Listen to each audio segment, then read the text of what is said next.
Hello बच्चों, आज हमारा ज्योग्राफी का क्लास है।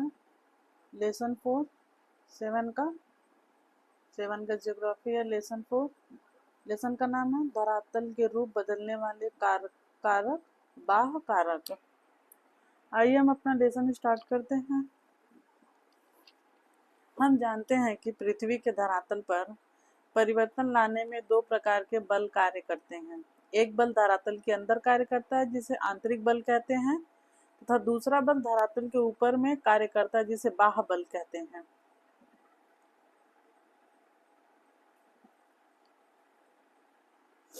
भूपटल पर इन्हीं दो शक्तियों के कारण परिवर्तन होता है। आंतरिक शक्तियां पर्वत पठार आदि भूदृश्य उत्पन्न करती हैं, जो बाह्य शक्तियां जैसे प्रवाहित जल, नदियां, हिमानी पवन और समुद्र की लहरें पृथ्वी की धरातलीय संरचनाओं को काट छांट कर समतल बनाती रहती हैं।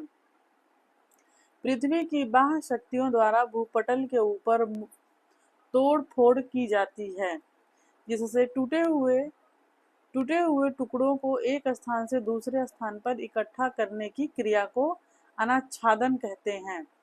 अनाच्छादन के अंतर्गत अपक्षय, अपरदन और निक्षेपण तीनों क्रियाओं को सम्मिलित किया जाता है।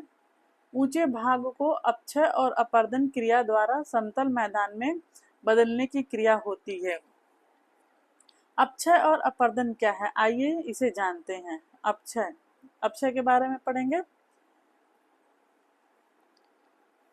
ऋतु और मौसम के प्रभाव द्वारा चट्टानें धीरे धीरे अपने ही स्थानों पर छोटे छोटे टुकड़ों में टूटती रहती हैं। चट्टानों के अपने स्थान पर टूटने फूटने की क्रिया को अपक्षय कहते हैं। इसमें टूटे टुकड़ों को एक स्थान से दूसरे स्थान पर नहीं ले जाया जाता। अपक्षय के कार्य में ताप, वर्षा का जल, पाला, वनस्पति, जीव जंतु तथा मानव का हाथ रहता है। यह मुख्य रूप से 3 प्रकार के होते हैं: भौतिक, रासायनिक एवं जैविक। अब हम पढ़ेंगे भौतिक अपक्षय। भौतिक अपक्षय देखिए ऊपर है, उसके बारे में दिया गया है। स्वयं सोचकर लिखिए, जलती हुई लालटेन के शीशे पानी की छींटे पड़ने पर क्यों चटक जाते हैं? पहाड़ी क्षेत्रों में शीत ऋतु में पानी के नल क्यों फट जाते हैं? भौतिक अपक्षय। Physical weathering. चट्टानें दिन में सूर्य की गर्मी से गर्म होकर फैल जाती है और रात में तापमान कम होने के कारण सिकुड़ जाती है। इससे चट्टानें धीरे धीरे कमजोर पड़ने लगती है और टूट जाती है। जैसे जलती लालटेन के शीशे पर पानी की छींटे पड़ने पर शीशा चटक जाता है, इससे चट्टानें छोटे छोटे कणों में टूटकर बिखरने लगती है। हवा भी अपने प्रभाव से चट्टानों को तोड़ फोड़ देती है। चट्टानों के इस प्रकार टूटे को भौतिक अपक्षय कहते हैं। अब है रासायनिक अपक्षय।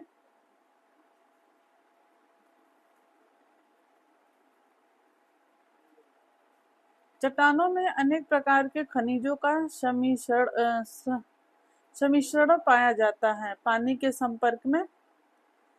के संपर्क से इन तत्वों में परिवर्तन होता रहता है। इस परिवर्तन से सैल, चट्टान के बंधन ढीले पड़ जाते हैं और रासायनिक प्रक्रिया से चट्टानें टूटने लगती हैं। इस परिवर्तन की क्रिया को रासायनिक अपक्षय कहते हैं। जैसे वर्षा ऋतु में लोहे में जंग लग जाता है, बाद में यह जंग लोहे की परत को ढीला करके अलग कर देता है। ऐसा क्यों होता है, सोचकर बताइए। क्रियाकलाप। एक चूने का टुकड़ा लीजिए, इसको किसी बर्तन में रखकर पानी डालिए तथा इस पर होने वाले परिवर्तन को देखिए तथा अपनी अभ्यास पुस्तिका पर लिखिए। जंग लगने से लोहे को क्या नुकसान होता है, बताइए। जैविक अपक्षय। बायोटिक वेदरिंग, वर्षा की फुहार। जैविक अपक्षय। जैविक अपक्षय पृथ्वी पर रहने वाले जीव जंतु तथा मानव की विभिन्न प्रक्रियाओं द्वारा भी चट्टानें कमजोर होती हैं। जैसे जंतुओं द्वारा बिल बनाना तथा मानव द्वारा खाने खोदना, सड़कें बनाना, सुरंग बनाना आदि। इसी प्रकार चट्टानों की दरारों में जब हवा द्वारा उड़कर बीज गिर जाते हैं तब वही वृक्ष बढ़ने लगता है, जिससे वृक्ष की जड़ें चट्टानों को कमजोर करती है। इसे जैविक अपक्षय कहते हैं। चट्टानों पर दरारों के बीज अंकुरित होकर बड़े पेड़ बन जाते हैं, जिससे उनकी जड़ों में फैलने से चट्टानों में तोड़फोड़ हो जाती है। चित्र नंबर 4.2 को देखिए, यही ऊपर वाला। अब पढ़ेंगे अपर्दन। जब चट्टानें अपक्षय द्वारा टूट जाती है तो बहता हुआ जल, नदी, सागर की लहरें, गतिशील बर्फ, हिमानी, पवन आदि टूटे हुए और स्वयं कटे हुए पदार्थ को एक स्थान से हटाकर दूसरे स्थान पर इकट्ठा कर देते हैं। इस क्रिया को अपर्दन कहते हैं। इसमें कटाव, बहाव और जमाव की क्रिया को सम्मिलित किया जाता है। अपर्दन मानवीय क्रियाओं द्वारा भी होता है। कैसे? गांव, कस्बों, नगरों का जैसे जैसे विकास होता है तो भवनों या सड़कों के निर्माण के लिए जमीन से वनस्पति साफ कर दी जाती है, जिससे भूमि की ऊपरी सतह की मिट्टी बह जाती है। यह क्रिया अपर्दन कहलाती है। अपने खेतों में वर्षा का जल तथा नदी में बहता जल दोनों देखे होंगे। दोनों में मिट्टी होती है। क्या आप बता सकते हैं कि यह मिट्टी कहाँ से आती है? सोचिए। अपर्दन एक गतिशील क्रिया है। यह अपक्षय से भिन्न है। अपर्दन के लिए अपक्षय आवश्यक नहीं है। दोनों क्रियाएं एक साथ अथवा अलग अलग हो सकती है। अपक्षय अपर्दन में सहायक हो सकता है, परंतु अपर्दन का भाग नहीं। आपने अपने जीवन में अनुभव किया होगा कि जब बरसात के दिनों में वर्षा अधिक हो जाती है तो वर्षा का जल अपने साथ पृथ्वी की ऊपरी सतह के कुछ हिस्से को बहाकर एक स्थान से दूसरे स्थान पर ले जाकर इकट्ठा कर देता है। यह अपर्दन की ही प्रक्रिया है।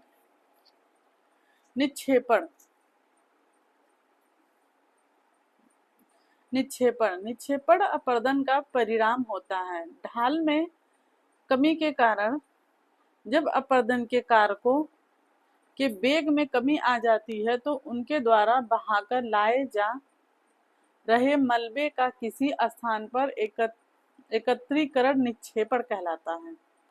वर्षा का जल, भूमिगत जल, नदी, पवन, हिमानी, सागरीय लहरें चट्टानों को कुरेदकर उन्हें कैसे अपर्दित करती है, आइए जानें। प्रवाहित जल। जल का बहता रूप नदी या सरिता कहलाता है। नदी का अपर्दन कार्य सबसे महत्वपूर्ण होता है। नदी का अपर्दन कार्य नदी के ढाल, जल की मात्रा तथा वेग पर निर्भर करता है। इसीलिए नदियां पर्वतीय भागों में अधिक अपर्दन करती है। इसके विपरीत मैदानी और डेल्टा भागों में अधिक निक्षेपण होता है। नदियां अपर्दन एवं निक्षेपण द्वारा विभिन्न प्रकार की भू आकृतियों का निर्माण करती है। आइए इनके बारे में जानें। नदी पर्वतीय क्षेत्र में अपनी तली को काटकर उसे गहरा करती है। इससे अंग्रेजी के अक्षर भी के आकार की घाटी का निर्माण होता है। इसे भी आकार की घाटी कहते हैं। जब भी आकार की घाटी गहराई एवं सक्रिय होती है तो उसे गार्ज कहते हैं। इसके किनारे खड़े ढाल वाले होते हैं। भारत में हिमालय पर्वत में सिंधु, सतलज तथा ब्रह्मपुत्र नदियों में गार्ज दर्शनीय हैं। जलप्रपात। जब नदी के रास्तों में मुलायम चट्टानों की परतें मिलती हैं तो नदी का जल मुलायम चट्टानों को जल्दी काट डालता है, और जब कठोर चट्टानें मिलती हैं तो नदी का जल उन चट्टानों को जल्दी नहीं काट पाता। कटाव के इस अंतर के कारण नदी की तलहटी ऊंची नीची हो जाती है। जब नदी का जल ऊंचाई से खड़े ढाल के सहारे अधिक वेग के नीचे गिरता है तो उसे जलप्रपात कहते हैं। विश्व का सबसे ऊंचा जलप्रपात दक्षिणी अमेरिका के वेनेजुएला का एंजेल है। भारत के कुछ प्रमुख जल प्रपात शरावती नदी पर जोग, कावेरी नदी पर शिवसमुद्रम, नर्मदा नदी पर कपिलधारा एवं धुआंधार आदि हैं। क्रियाकलाप, आप किन्हीं दो जल प्रपातों के नाम लिखिए, उन्हें आपने देखा या सुना हो। जल प्रपात, पर्वतीय भाग से जब नदी नीचे मैदानों में उतरती है तो उसकी गति मैदानों में ढाल कम होने के कारण धीमी पड़ जाती है। नदियां सीधे मार्ग पर न चलकर टेढ़े मेढ़े रास्तों पर बहने लगती हैं। इन टेढ़े मेढ़े रास्तों को विसर्प कहते हैं। नदी का विसर्प, नदी के सागर में गिरने के पहले उसके बहने की गति अधिक धीमी पड़ जाती है, इस कारण डेल्टा का निर्माण होता है। गंगा ब्रह्मपुत्र का डेल्टा संसार के प्रमुख डेल्टाओं में से एक है। यहाँ पे देखिए फिगर में डेल्टा दिया है, ये है और विसर्प, नदी का विसर्प, जो नदी टेढ़ी मेढ़ी हो जाती है। भूमिगत जल, डेल्टा पढ़ेंगे हम लोग। भूमिगत जल, आप जानते हैं कि वर्षा का कुछ जल चट्टान और मिट्टी में प्रवेश कर जाता है। पहाड़ों में कहीं कहीं चूने की चट्टानें मिलती हैं, जिससे जल रीस कर चट्टान के भीतर पहुंच जाता है तथा रासायनिक अपक्षय द्वारा चूने को घुला कर दूर बहा ले जाता है, जिससे पहाड़ी में गुफा या सुरंग बन जाती है।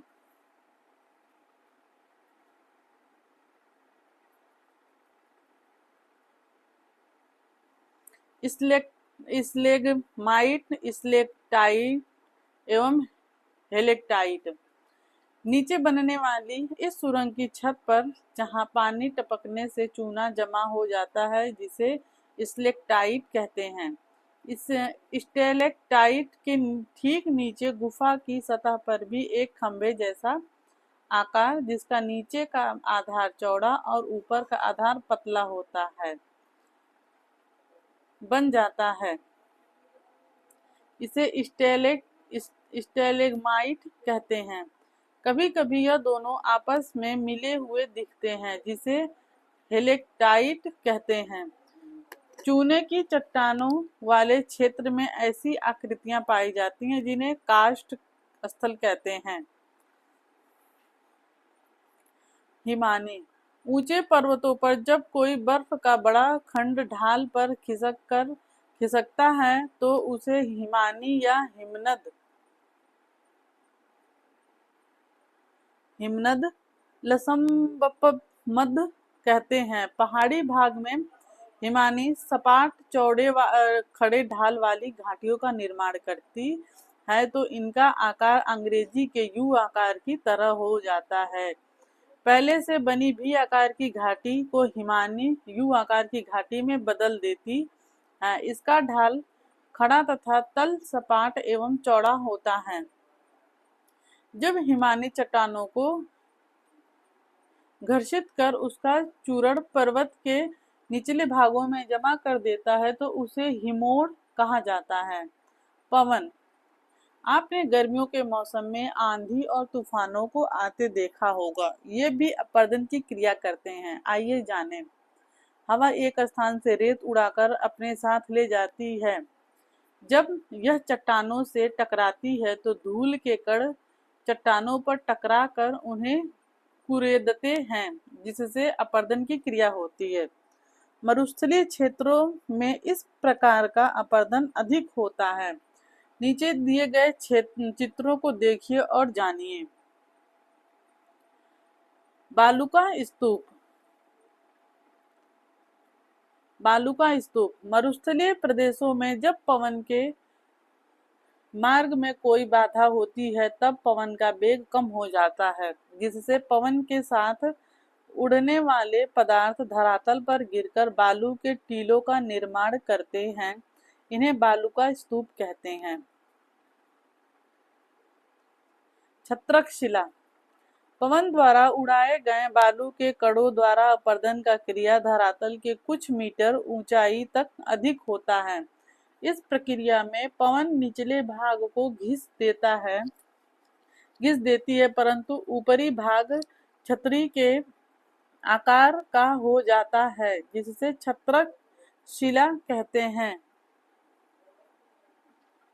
छत्रक शिला। समुद्री लहरें। आपने देखा होगा कि आपके गांव के तालाबों से जब पशु स्नान करके बाहर निकलते हैं तो पानी की लहरें किनारों तक टकराती है और किनारों पर जमी मिट्टी की सतह को अपने साथ बहाकर अंदर ले जाती है। इसी प्रकार समुद्र की लहरें भी समुद्र तटों पर टकराती हैं तो तटों पर जमा मलबा भी अपने साथ बहाकर समुद्र में ले जाती हैं और कभी कभी वह इस पदार्थ को थोड़ी दूर पर जमा कर देती है। लहरों द्वारा कटाव से खड़े कगार और जमाव से समुद्र तटों का निर्माण होता है।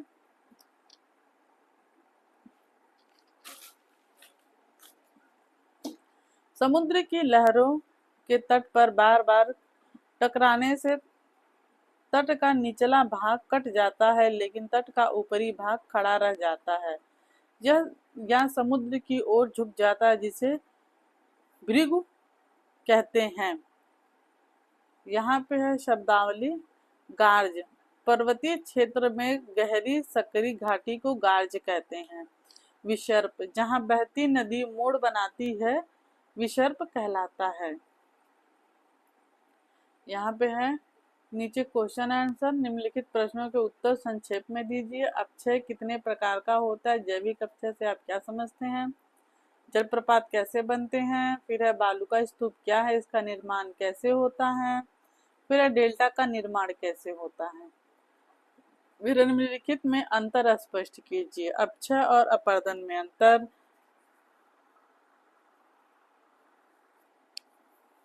ट आकार की घाटी और न आकार की घाटी में अंतर। भौतिक एवं रासायनिक अपक्षय। निम्नलिखित के सही जोड़े बनाना है। फिर यहाँ पे है निम्नलिखित में से सही विकल्प का निशान। पवन द्वारा निर्मित अस्थलाकृति है बालू का स्तूप, स्टेलेग्माइट, डेल्टा, विसर्प। चट्टानों के अपने स्थान पर टूटने की क्रिया कहलाती है विघटन, अपरदन, अपक्षय। इनमें से कोई नहीं। भूमिगत जल द्वारा निर्मित आकृति है स्टेलेक्टाइट, यू आकार की घाटी, भूस्तंभ, भी आकार की घाटी। पृथ्वी की आंतरिक शक्ति से होता है अपक्षय, अपरदन या अनाच्छादन या फिर भूकंप। यहाँ पे खत्म हो गया है हमारा लेसन। यहाँ पे खत्म होता है। क्वेश्चन आंसर अगले दिन हम लोग करेंगे। अगर वीडियो पसंद आए तो चैनल को सब्सक्राइब करिए, लाइक करिए, कमेंट करिए और शेयर करिए। धन्यवाद।